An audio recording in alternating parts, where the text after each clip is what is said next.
నిన్నే కడపలో దస్తగిరి అనే వ్యక్తిని చంపేశారు.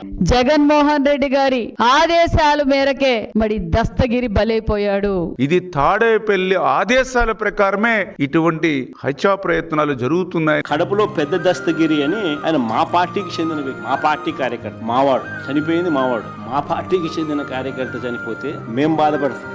అలాంటిది ఆ కేసును పూర్తిగా ట్విస్ట్ చేసి మా పార్టీ మీదనే బురద జల్లడం కోసం వాడుకుంటా ఉన్నారు. చివరికి మా డిప్యూటీ మేయర్ గా పనిచేసిన నిత్యానంద రెడ్డిని, మా రవిమామను, వీళ్ళపై కూడా బురద జల్లుతా ఉన్నారు. నిజంగా ఆ ఇన్సిడెంట్ ఎలా జరిగింది అని, జాతరలో గొడవ వల్లే ఈ హత్య జరిగిందని స్వయంగా అదే పెద్ద దస్తగిరి భార్య జరిగిన విషయాన్నంతా కూడా మీడియా ముందుకు వచ్చి చెప్పింది. తాము ఎవరికి బినామీ కాదని, డిప్యూటీ మేయర్ గా పనిచేస్తా ఉన్న నిత్యానంద రెడ్డితో తమకు ఎలాంటి విభేదాలు లేవని కూడా చెప్పింది.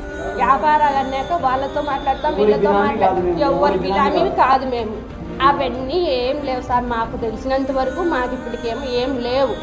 నిత్యానందరితో మాట్లాడతాడు, రవి సార్తో మాట్లాడతాడు. వైఎస్ఆర్సీపీ కార్యకర్తలు వాళ్ళంతా అందరూ కలిసికట్టుగా ఉన్న వాళ్ళే. చనిపోతే బాధపడాల్సింది వీళ్ళే. అయినా సరే చంద్రబాబు నాయుడు గారు తన రాజకీయం కోసం టాపిక్ డైవర్షన్ చేసేందుకు, వైఎస్ఆర్సీపీ మీద వృద్ధ జల్లేందుకు కుట్రలతో ఏ స్థాయికి దిగజారుతా ఉన్నాడు అని అంటే, చంద్రబాబు నాయుడు గారు, ఈనాడు, ఆంధ్రజ్యోతి, టీవీ5 వీళ్ళు నలుగురు కూర్చొని ఒక కథ తయారు చేస్తారు. దాన్నే నిజమని చెప్తారు, పెద్ద పెద్ద అక్షరాలతో రాస్తారు. అధికారంలో ఉన్నారు కాబట్టి, వ్యవస్థలన్నీ వీళ్ళ చేతిలోనే ఉన్నాయి కాబట్టి వెంటనే వీళ్ళ పోలీసులు రంగప్రవేశంలోకి వస్తారు. గతంలో ఇదే పోలీసులు వేరే రకంగా చెప్పినా కూడా అది వెనక్కి తీసుకుంటారు. ఆ స్టేట్మెంట్లన్నీ వెనక్కి తీసుకుని మళ్ళీ వీళ్ళు చెప్పిన కల్పిత కథను చుట్టూ కేసు బిల్డప్ చేస్తారు. దాని చుట్టూ దొంగ సాక్ష్యాలను క్రియేట్ చేస్తారు. కొంతమందిని ప్రలోభ పెడతారు, కొంతమందిని బెదిరిస్తారు, కేసు బిల్డప్ చేస్తారు, చేసి మళ్ళీ మా వాళ్ళని అరెస్ట్ చేస్తారు.